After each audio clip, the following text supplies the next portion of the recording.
बिस्मिल्लाहिर्रहमानिर्रहीम, अस्सलाम वालेकुम नादरीन। आप यूट्यूब चैनल देख रहे हैं, मैं इमरान खान हूँ। नादरीन, जो एक दूरी पैदा हो गई है मौजूदा हुकूमत में और इस्टेब्लिशमेंट में, क्या इसमें वाकई कोई सदाकत है या ये चीज़ें तब्दील हो जाएंगी आने वाले दिनों में किसी नई प्रोडक्ट में?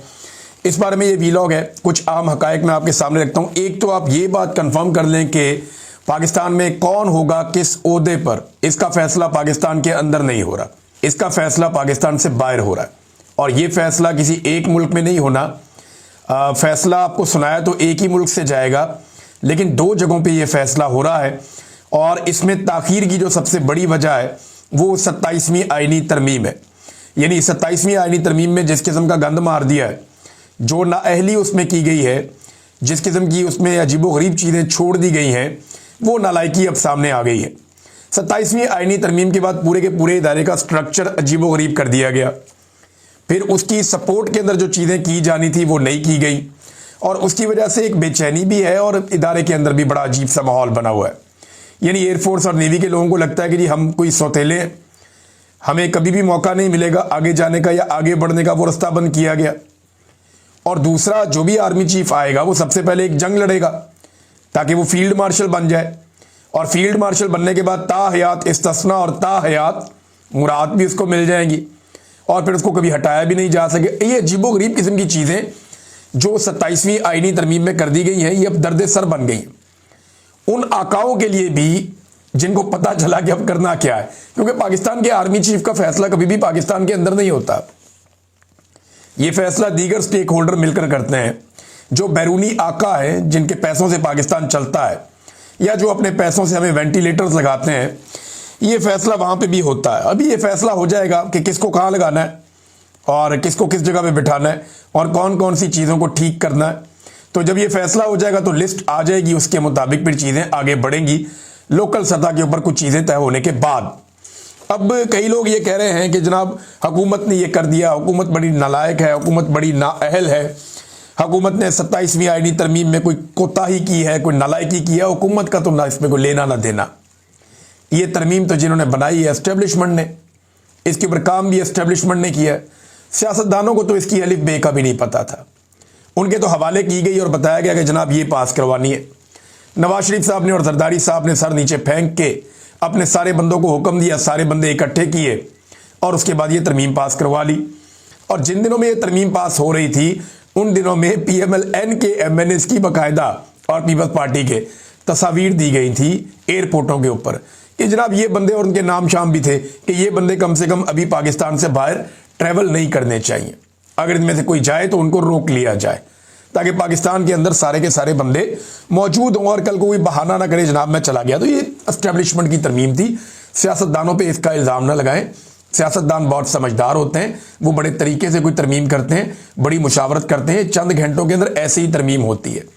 और इसके पीछे सारा का सारा एस्टेब्लिशमेंट का खेला हुआ खेल था। उनकी नालायकी अब इनके खाते डालने की कोशिश की जा रही है। कई टाउट्स हैं वो आकर बैठ जाते हैं, बार बार ये कहते हैं कि हुकूमत की नालायकी, हुकूमत ने ये कर दिया, हुकूमत ने कुछ नहीं किया। सियासतदानों का इससे कोई लेना देना नहीं है। बहरहाल ये फैसला हो जाएगा, फैसला होकर लिस्ट पाकिस्तान में दी जाएगी, उसके मुताबिक हो जाएगा। लेकिन इमरान खान साहब ने नवाज शरीफ को बड़ा ज़बरदस्त मौका दे दिया है। इमरान खान ने नवाज शरीफ को मौका दे दिया कि अगर वो अपनी जान बचाना चाहते हैं तो बचा लें, क्योंकि एंड में जो है ना नवाज शरीफ की जान भी कुड़की में फंस जाएगी। उसकी मैं आपको वजह बताता हूं क्या है। ये बहुत बड़ी खबर है और इसको जो समझने वाले हैं ना वो समझ जाएंगे।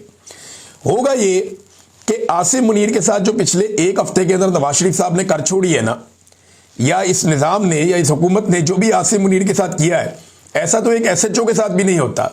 वो बेचारा अपनी तैनाती के लिए आता है तो उसको बता देते हैं ठीक है फलाने दिन आ जाइए, उसकी तैनाती हो जाती है।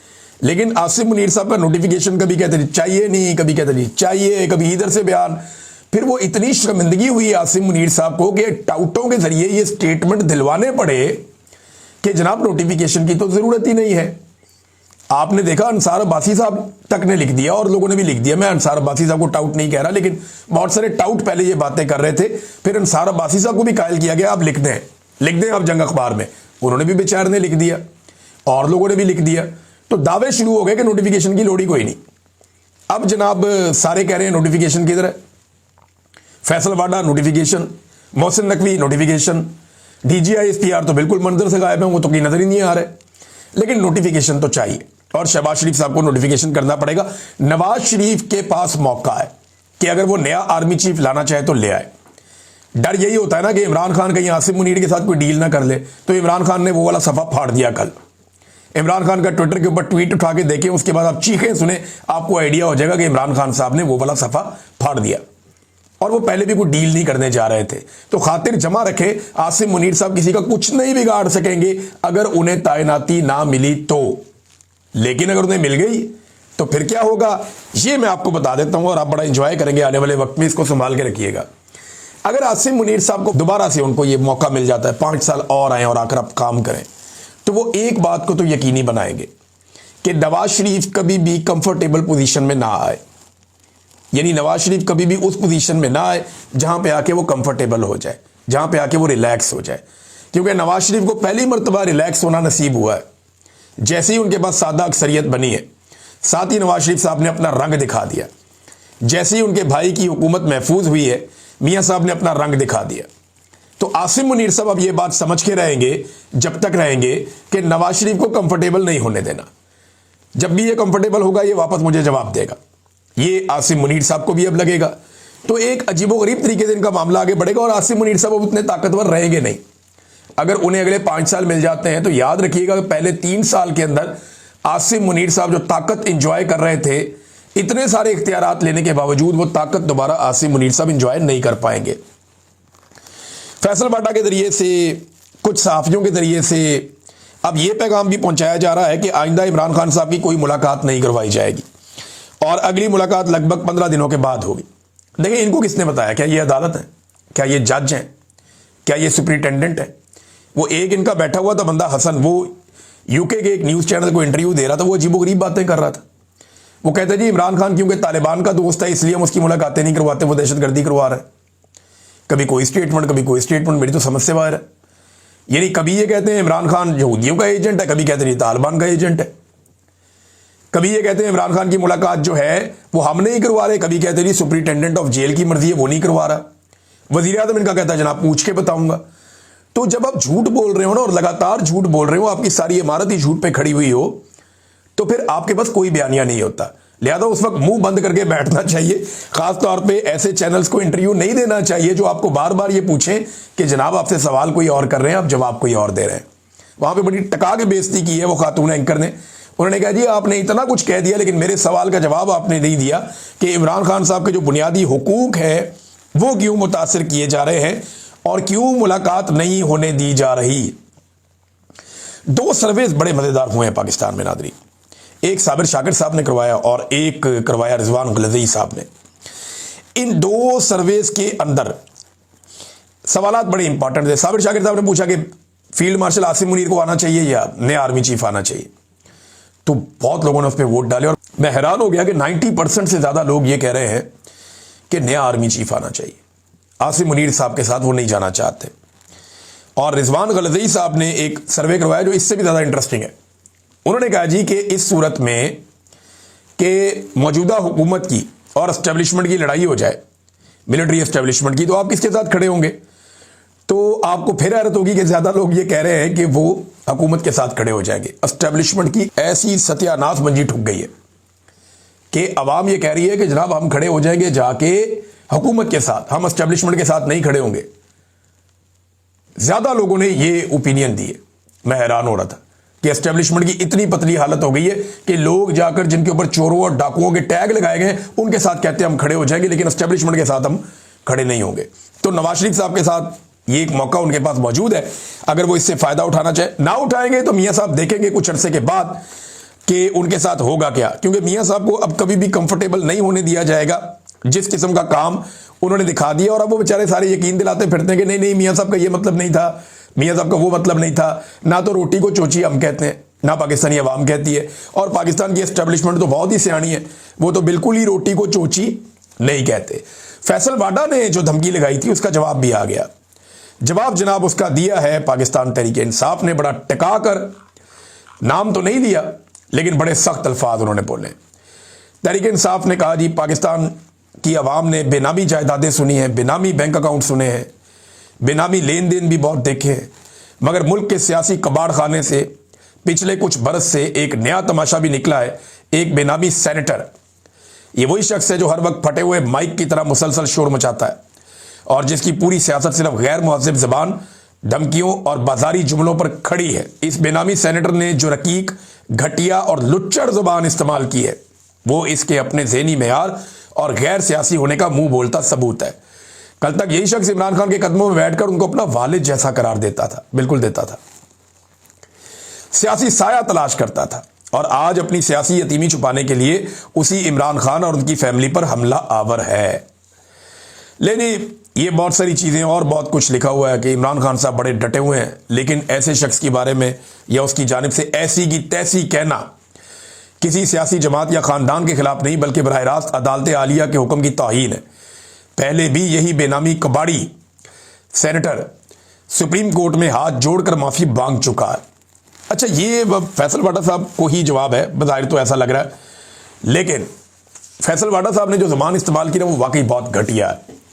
और उन लोगों के बारे में जिनकी वजह से फैसल वाडा की सियासत शुरू हुई, आज फैसल वाडा को कौन जानता है? सिर्फ यही जानते हैं ना कि इमरान खान साहब के साथ होता था, वरना तो इसकी अपनी पहचान कोई नहीं थी।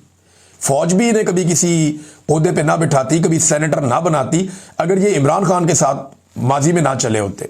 इनकी सारी अहमियत इमरान खान की वजह से, जैसे रेहाम खान को लोग जानते हैं इमरान खान की साबिक अहलिया होने के नाते से, वरना बहुत सारे और लोग ऐसे हैं जिन्हें लोग नहीं जानते, बहुत सारी खवातीन ऐसी हैं जिन्हें लोग नहीं जानते। तो फैसल वाडा हो गया, ओन चौधरी हो गया, बहुत सारे और लोग हो गए, इनकी पहचान इमरान खान की वजह से, इनकी अपनी जाती कोई पहचान नहीं है। ये लोग हमेशा, ये जहां मर्जी चले जाएं, ये इमरान खान की वजह से ही हमेशा पहचाने जाएंगे। और इमरान खान के बारे में डिप्लोमेट मैगजीन है अमेरिका का, उसने एक बड़ा ज़बरदस्त आर्टिकल लिखा है। ये आर्टिकल बहुत इंपॉर्टेंट है कि क्या इमरान खान साहब को कत्ल किया जा सकता है। ये बहुत इंपॉर्टेंट आर्टिकल है, इन्होंने बड़ी रिसर्च के बाद ये आर्टिकल लिखा है और इसमें बड़ी ज़बरदस्त चीज़ें हैं, मैं आपके साथ शेयर करता हूँ। सबसे पहले उन्होंने कहा जी कि पाकिस्तानी फ़ौज इमरान खान को ख़त्म करने की मुतहम्मल क्यों नहीं हो सकती। उसकी वजह, बेपनाह मकबूल लीडर को हटाने से बहरान ख़त्म नहीं होगा, उससे एक ऐसी कैफियत पैदा हो जाएगी कि पाकिस्तान की रियासत उस कैफियत में ज़िंदा नहीं रह सकती या कायम नहीं रह सकती। इमरान खान साहब की हिरासत में मौत के बारे में अफवाहें आई और बहुत अदम एतमाद था लोगों के अंदर, और पाकिस्तान के सियासी मंजरनामे की सारी मंजरकुशी हो रही है। हुकाम ने दावे किए कि जनाब ऐसा कुछ नहीं हुआ, लेकिन ये अफवाहें बहुत तेज़ी से फैलती हैं। आसिम मुनीर साहब ये समझते हैं कि इमरान खान को ख़त्म करना एक बड़ी तबाहकुन गलती होगी जिसे एस्टेब्लिशमेंट किसी सूरत बर्दाश्त नहीं कर सकती। आसिम मुनीर ने अपने करियर में खुद अपने से पहले वाले जो डिक्टेटर्स थे, अपने पेशरो जो थे, उनकी जारहाना पॉलिसियों के नताइज देखे हैं, जैसा कि जनरल परवेज़ मुशर्रफ के लापरवाह इक़दामात, यानी 2006 में नवाब अकबर बुगटी का कत्ल हुआ और 2007 में लाल मस्जिद का ऑपरेशन हुआ, बेनज़ीर भुट्टो भी कत्ल हो गई। तो उन्होंने ये कहा जनाब कि एक और लीडर के कत्ल की मुतहम्मल नहीं हो सकता ये निज़ाम। नवाज शरीफ जब 2019 में बीमार हुए तो उनको फ़ौरन इंग्लैंड भेजा गया। वो ये सोचते हैं कि पंजाब से अगर कोई रहनुमा ऐसे मारा गया तो रद्द-ए-अमल बहुत ज़्यादा भड़क जाएगा, और ये एक बुनियादी हकीकत है। फ़ौज की ताकत, फ़ौज की भर्ती और कानूनी हैसियत पंजाब के सियासी जज्बात से इनका गहरा ताल्लुक है। तो फ़ौज की भर्ती भी यहाँ से होती है, फ़ौज का कैशमेंट एरिया भी यही है। जुल्फ़िकार जी भुट्टो की फांसी या बेनज़ीर भुट्टो का जो कत्ल हुआ था, उसमें तो एस्टेब्लिशमेंट कुछ ना कुछ करके बच गई। बहुत बड़े एहतजाज हुए लेकिन कोई बहुत बड़ी बगावत नहीं हुई। लेकिन इमरान खान एक मुख्तलिफ हकीकत है। वो नस्ली तौर पे पंजाबी नहीं, पश्तून है, लेकिन उनका ताल्लुक पंजाब से है और पूरी कौम में उनकी हमायत है, और पाकिस्तान से बाहर भी उनकी हमायत बहुत बड़े पैमाने पे फैली हुई है। जब उनकी गिरफ्तारी हुई थी 2023 में, तो उसके बाद क्या हुआ था उसके बारे में फिर सारा कुछ लिखा हुआ, किस तरीके से क्या कुछ हो गया। तो उन्होंने कहा खान को ख़त्म करने से सियासी बदअमनी को भड़काने का ख़तरा फ़ौज नहीं ले सकती, ख़ास तौर पे ऐसे वक्त में जब मुल्क की मईशत बहुत बुरी तरह तबाह हो रही है। खान को हटाने से पाकिस्तान की सियासत में एक बेमिसाल शहीद पैदा हो जाएगा, और ये बहुत मुख्तलिफ शहादत होगी अगर इमरान खान को कुछ किया गया तो। इमरान खान बहुत बड़े पैमाने पर नौजवानों के लीडर हैं, और डिजिटल हकीकत जो है वो इमरान खान साहब के ताबे है इस वक्त, और ये एक मुज़ामत की अलामत के तौर पे नौजवान उनको देखते हैं। और ऐसी शख्सियत कभी भी ख़त्म नहीं होती, गायब नहीं होती, ख़त्म होने के बावजूद ये मौजूद रहती है, बल्कि फैल जाती है। और एक बहुत बड़ी तहरीक खड़ी हो जाएगी और रियासत को अपनी तारीख के शदीद तरीन सियासी रद्द-ए-अमल का सामना करना पड़ेगा। अब ये जो जुमले ना, ये बहुत इंपॉर्टेंट है, ये आपने गौर से सुनने। ये डिप्लोमेट लिख रहा है, अमरीकी मैगजीन है। एस्टेब्लिशमेंट ये जानती है और इसे भुट्टो की नज़ीर अच्छी तरह याद है कि इस तरह की तबाहकुन रविश ना दोहराई जाए। यहां तक कि आज फौजी क़यादत के पास वसी इख्तियारात के बावजूद सियासी हकीकत ऐसी हुदूद आयद करती है जिसे कोई इदारा नज़रअंदाज नहीं कर सकता। ये जुमला आ गया। इमरान खान 1989 का भुट्टो नहीं है और ना ही आज 2007 का पाकिस्तान है। वो एक ऐसी कौमी शख्सियत है जिनकी जड़ें उस सूबे में गहरी हैं जिस पर रियासत सबसे ज़्यादा इन्हिसार करती है। इसे ख़त्म करने से बहरान ख़त्म नहीं होगा, इससे रियासत जिंदा नहीं रह पाएगी, कायम नहीं रह पाएगी। अपनी पूरी ताकत के बावजूद फौज इस जुए की मुतहम्मिल नहीं हो सकती और यही वजह है कि अफवाहों के बावजूद एस्टेब्लिशमेंट जानती है कि इमरान खान को हटाना किसी भी काबिल फहम फ़ायदे से ज़्यादा बहुत ज़्यादा नुकसानदेह हो जाएगा। ये जनाब द डिप्लोमेट का मैगजीन का ये मजमून है। मैंने आपको सारा का सारा उनकी रिपोर्ट पढ़ के सुनाई। तो इमरान खान साहब को अगर किसी के दिमाग में ये खुराफात हैं भी, तो ये वो खदशात हैं जो सबके दिमाग में हैं कि इमरान खान साहब को ख़त्म करने से इनकी अपनी नस्लें ख़त्म हो जाएंगी। नादरीन, आज फिर मुलाकात का दिन है और मुलाकात का दिन है तो सुहेल अफरीदी साहब का, उनके कुछ MPAs हैं और शाहिद खटक साहब का नाम आया हुआ है कि मुलाकात करवाई जाए। अब ये लोग अडियाला जेल तो आज जाएंगे। अब टाउट्स ये कह रहे हैं कि मुलाकात नहीं करवाई जाएगी। टाउट्स को किसने बताया? टाउट्स को उसी ने बताया ना जिसने ये फैसला किया। तो ये अदालत में तो जजेस नहीं बताते कि हमने क्या फैसला किया, उन्होंने तो फैसला करके दे दिया। या टाउट्स को बता रहा है वो जो जेल का सुपरिटेंडेंट है वो बता रहा है? नहीं, वो भी नहीं बता रहा। तो इमरान खान साहब जो कहते हैं कि जेल में एक कर्नल बैठा है और वो कंट्रोल होता है आसिम मुनीर से और वो वहां से मामला चलता है, मुलाकात करवानी है या नहीं करवानी, आइसोलेशन में रखना है, अकेलेपन में इमरान खान को या नहीं रखना, तो ये चीजें वहां तय होती हैं। अब टाउट्स इसकी बुनियाद के ऊपर कुछ दावे कर रहे हैं। बहरहाल ये मुलाकात करवा दी जाए तो अच्छी बात है। अब वो कहते हैं जी सियासी मुलाकात नहीं होने देंगे, तो नवाज शरीफ साहब से जो मुलाकातें होती थी वो गैर सियासी होती थी। कौन सा लीडर है PMLN का जो नवाज शरीफ से जेल में जाकर नहीं मिला? दूसरी जमातों के लीडर जाकर नवाज शरीफ साहब से जेल में मिलते रहे। बहुत सारे सहाफ़ी, कॉलम निगार, इनकी बड़ी तादाद जेल में जाकर नवाज शरीफ साहब से मिलती रही। हत्ता कि वो लोग भी नवाज शरीफ साहब को जेल में जाकर मिलते जिनकी कोई तुक्की नहीं बनती थी, लेकिन लगातार ये मुलाकातें होती रही हैं। तो इमरान खान साहब को भी मिलने देना चाहिए। मेरे ख्याल में अब टेम्परेचर को नीचे लाने की जिम्मेदारी एस्टेब्लिशमेंट के सर पे आती है और वैसे भी आजकल एस्टेब्लिशमेंट में बड़ी बेचैनी है। वो चीज़ें जो डिस्कस करते हुए फौजी डरते थे और ये सोचते थे कि ये बात करेंगे तो ये प्रॉब्लम होगा, ये बात करेंगे तो ये प्रॉब्लम होगा, वो बातें अब रावलपिंडी में, इस्लामाबाद में डिस्कस हो रही हैं।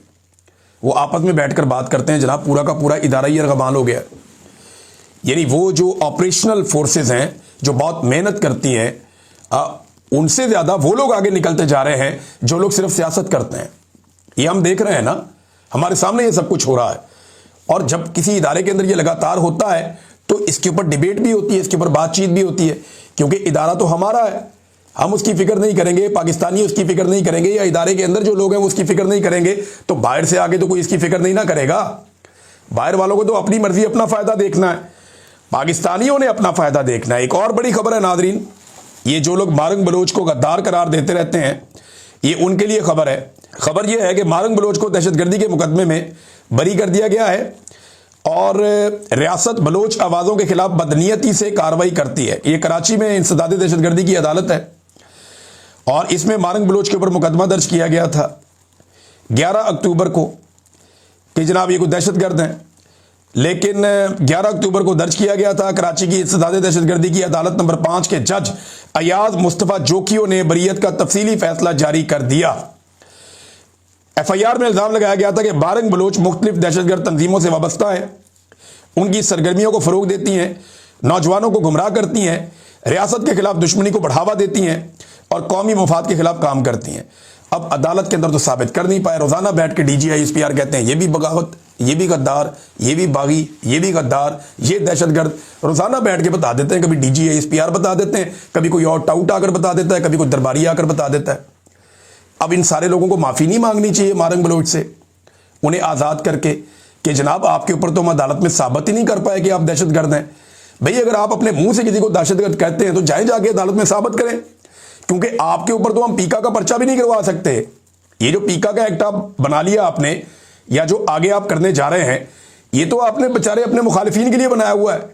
आप जिसको मर्जी गद्दार कहें, जिसको मर्जी बागी कहें, जिसको मर्जी दहशतगर्द कहें, आप जिस पे मर्जी झूठे पर्चे करवाएं, झूठे इल्जामात लगाएं, झूठे तमगे आप लोगों को पहनाएं, और उसके बाद आपके ऊपर एक कार्रवाई भी नहीं हो सकती, एक भी पीका का मुकदमा आपके ऊपर दर्ज नहीं हो सकता। तो कम से कम इखलाकी तौर पर जाके मार्क बलूच से माफी मांगे।